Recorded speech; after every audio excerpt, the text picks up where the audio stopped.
Imagine hearing a voice from the past, carried not by memories whispered on the wind, but by radio waves, the voice that simply shouldn't exist. Picture a signal, born in the crucible of global conflict, suddenly piercing the digital calm of our modern age. Welcome, truth seekers and mystery lovers, to our channel. Today, we embark on a journey into the heart of an enigma, a baffling phenomenon that intertwines the heroism and horror of World War II with the technological impossibility, a ghost frequency that speaks without a voice. If you believe that some secrets refuse to stay buried, that history holds whispers still waiting to be heard, then hit that subscribe button, ring the notification bell, and prepare to have your perspective shifted. Share this with anyone who loves a deep dive into the unknown, because the revelation at the end of this journey might just change everything you thought you knew about echoes from the past. Think about the airwaves during the Second World War, a chaotic battleground of information, filled with coded messages, propaganda broadcasts, urgent commands, and the desperate calls of soldiers and sailors. Radio wasn't just communication. It was a lifeline, a weapon, a shield.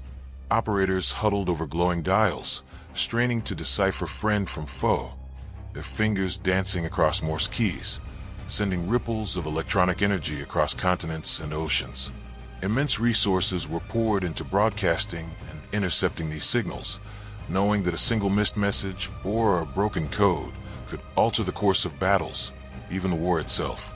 Now, picture those same frequencies today, largely silent, replaced by newer technologies, relegated to history books and the hobbies of dedicated enthusiasts. Until one day, it wasn't silent anymore. It begins, as many modern mysteries do, almost by accident. An amateur radio operator, perhaps scanning the bands late at night, stumbles upon it. Or maybe a sophisticated listening post, designed to monitor faint signals from space, picks up an anomaly closer to home, a signal pulsing on a frequency band, primarily used during the 1940s. The modulation, the very character of the transmission, feels old, authentically vintage. Initial thoughts jump to a historical reenactment, a prank, or perhaps a misidentified modern signal bleeding over. But the signal persists. Day after day, night after night. Faint but undeniably there. Experts are consulted. Signal analysts, historians, engineers. They examine the waveform, the frequency stability, the apparent transmission protocol. The verdict is chillingly consistent. The signal exhibits characteristics unique to mid-20th century technology, specifically Allied forces equipment from the latter stages of World War II. It's not a perfect replica. It's too erratic, too ghost-like. Yet it's undeniably there. The immediate question arises, who is transmitting? A hidden enthusiast with perfectly preserved, operational wartime gear? Possible, but highly improbable, given the signal's intermittent yet long-term presence and the difficulty in sourcing and powering such equipment without detection. Attempts to triangulate the source yield baffling results. The signal seems to come from everywhere and nowhere. Its faintness suggests a distant origin, yet its characteristics imply terrestrial technology. Some readings point towards the upper atmosphere, others deep within urban centers. Some even seem to hint at locations historically significant during the war. Old airfields, coastal defense points, submerged wrecks. It defies the laws of radio propagation. It behaves less like a standard transmission and more like an echo. A persistent, inexplicable echo caught in a loop between then and now. What does it transmit? That's perhaps the most unsettling part. It's not a clear message. Sometimes it's fragmented Morse code, sequences that start but never finish, using call signs that haven't been active in over 80 years. Other times, it seems to carry snatches of wartime music, ghostly melodies fading in and out of the static. Occasionally, there are patterns within the noise itself, rhythmic pulses or shifts in intensity that feel deliberate, structured, yet indecipherable. It speaks, yet says nothing clear. A voice, hollowed out by time, calling from the abyss of history. The frequency is active, but the transmitter seems to be a ghost. Have you ever encountered a mystery that seems to defy all logical explanation? Share your thoughts in the comments below. The investigation deepens, pulling researchers into forgotten archives, dusty technical manuals, and the harrowing stories of those who lived and fought during the radio war. The signal isn't just static, it feels like a presence, an intelligence struggling to communicate across the decades. What secret does it hold? What message is so important that it could breach the barrier of time itself? The search for answers has begun. The hunt intensifies. Teams of linguists, cryptographers, and historians pore over recordings of the ghost frequency. The fragmented Morse code sequences are analyzed against every known codebook from the era. Allied, Axis, commercial, clandestine. The dead ends multiply. The sequences are too short, too corrupted by static, or use non-standard groupings. It's like trying to read a burned page shredded into confetti. The snatches of music are equally baffling. Sometimes identified as popular tunes from the 1940s, they often dissolve into discordant notes or silence, just as a melody becomes recognizable. Are these random captures or intentional clues? The pattern static proves even more elusive, defying conventional analysis. It pulses, it shifts, it seems to respond to atmospheric conditions, yet retains an underlying structure that hints at intelligence. Theories begin to diverge wildly, splitting the research community. On one side, the pragmatists. They propose complex natural phenomena, perhaps undiscovered forms of long-delayed echoes, where radio waves somehow bounce off plasma clouds in space or geological formations on Earth, returning decades later. Or maybe, they suggest, it's an elaborate, modern hoax, perpetrated by someone with deep technical knowledge and access to replica or restored equipment. They point to the untraceable source as evidence of sophisticated spoofing techniques. The signal is real, they argue, but its origin is contemporary, designed to mimic the past. This explanation feels logical, safe, but does it fit all the facts? Does it account for the sheer persistence, the peculiar content, the uncanny resonance with specific historical moments? On the other side are those who dare to consider the unconventional. Could it be some forgotten piece of military technology, an automated beacon or system from the war, somehow reactivated or still running on a dwindling power source? Perhaps a number station that never officially existed, its purpose lost to time. Then, inevitably, conversation drifts towards the truly strange. Could the intense emotional energy of the war, the sheer psychic imprint of global conflict, have somehow recorded itself onto the electromagnetic spectrum? Is this frequency a form of technological haunting, a residual echo of consciousness trapped in the static? These ideas are often dismissed, yet the signal's eerie behavior keeps pulling researchers back to the edge of the known. The investigation turns towards specific historical events. Analysts cross-reference the signal's appearances with dates of major battles, unexplained disappearances, or unusual atmospheric events during the war. They search for correlations, for triggers. Think of the countless aircraft that vanished without a trace over hostile territory or vast oceans, the submarines that submerged and never returned, the secret missions where radio silence was absolute, leaving fates unknown. Could this signal be the final, garbled transmission of one such lost crew? A desperate call, echoing through time? The thought is both compelling and deeply unsettling. What if listening to this signal means eavesdropping on final moments, stretched across 80 years? Researchers focus on specific cases. A missing bomber squadron last reported over the North Sea, a reconnaissance flight that disappeared near a suspected experimental enemy base, a coded message intercepted shortly before a naval disaster but never fully deciphered. They play the ghost frequency recordings, hoping the faint patterns might align with known distress signals or operating procedures from these specific units. The work is meticulous, often heartbreaking.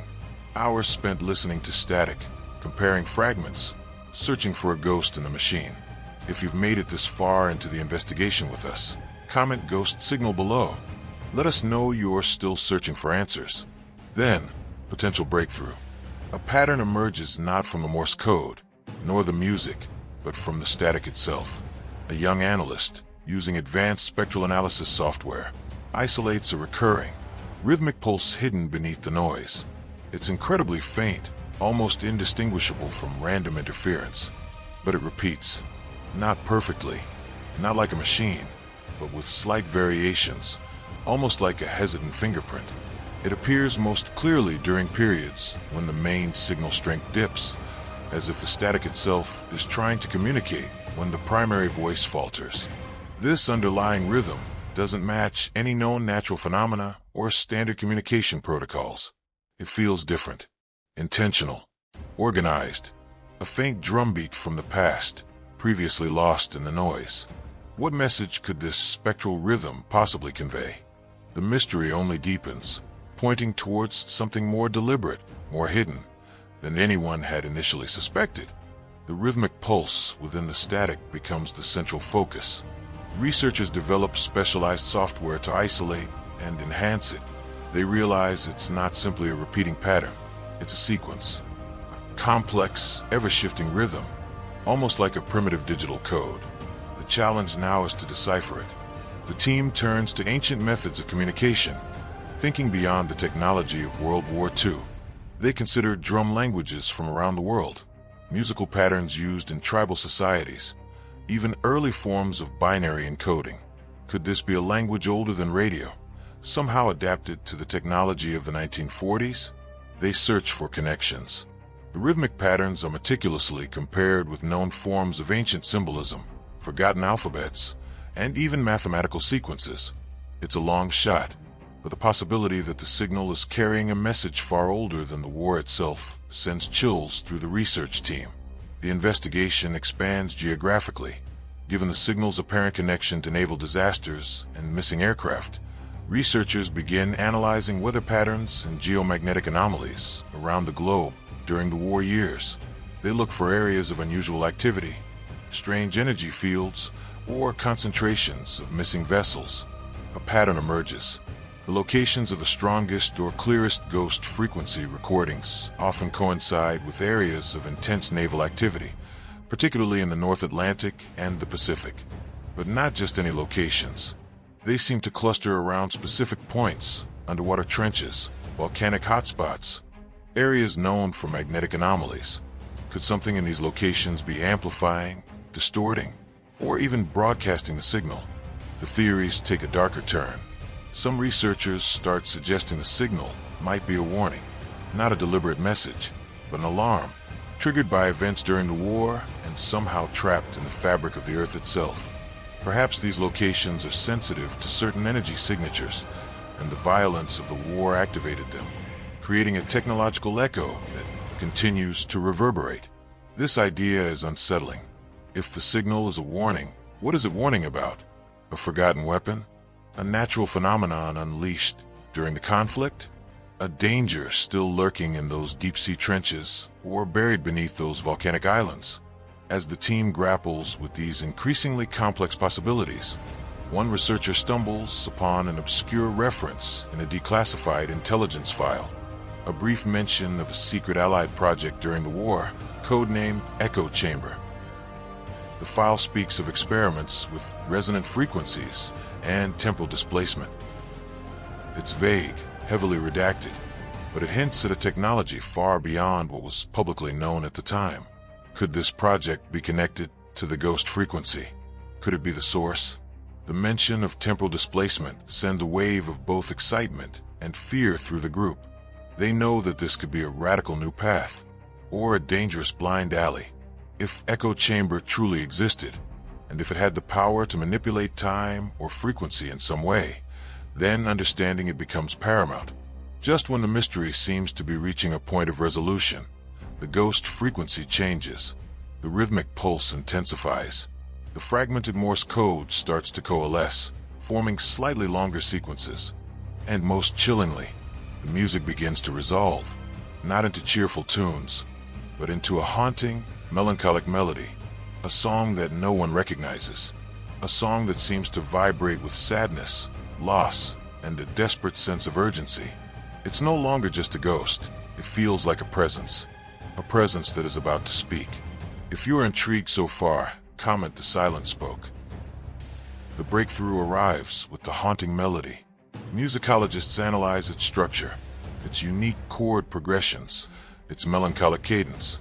Simultaneously, cryptographers feed the intensified rhythmic pulses and the near-coherent Morse fragments into advanced pattern recognition algorithms, using the musical structure as a potential key.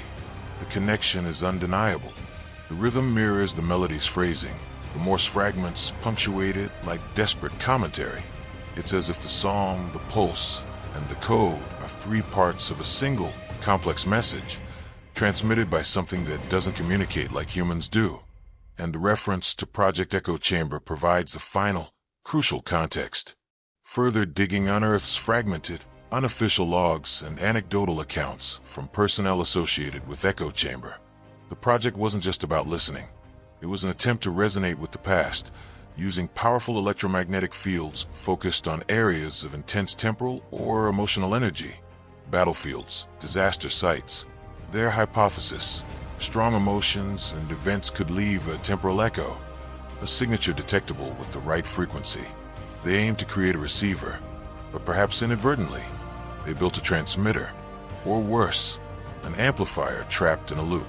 The haunting melody, the researchers theorize, wasn't just heard by Echo Chamber. It was the signal of a specific tragedy.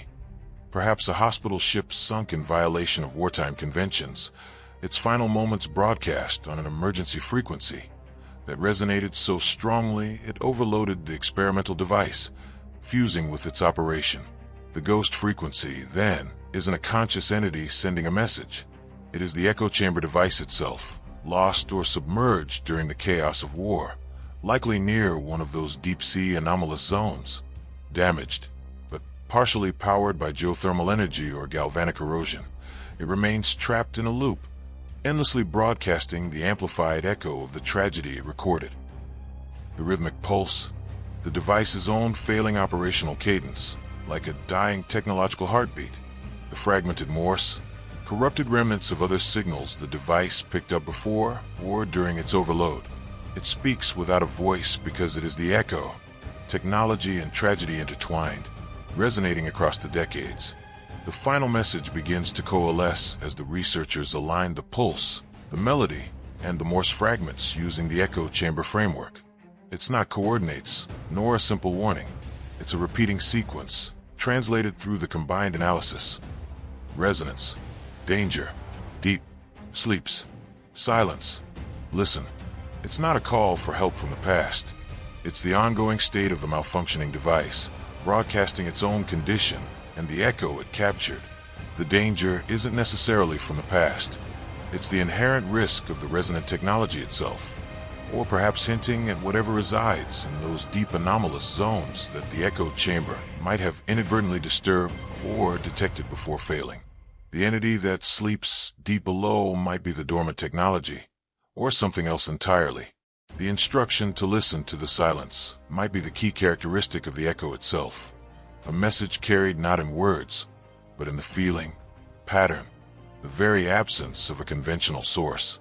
As this terrifying clarity dawns, the ghost frequency reaches its peak intensity. The haunting melody plays through, clearer than ever, imbued with an almost unbearable sadness. The rhythmic pulse beats like a final countdown. The Morse fragments spell out the core sequence one last time: resonance, danger, deep, sleeps, silence, listen. Then, as suddenly as it intensified, it begins to fade. The melody dissolves into static. The pulse slows, becomes erratic, and vanishes. Within minutes, the frequency falls utterly silent, perhaps for the first time in 80 years. The Echo Chamber has finally given up its ghost. What are we left with? A solved mystery? Or a deeper one? We've traced the signal to its probable source, a failed, forgotten experiment born from the desperation of war. But the implications are staggering. It suggests that echoes of the past, imprinted by intense emotion and amplified by technology, can ripple into the present.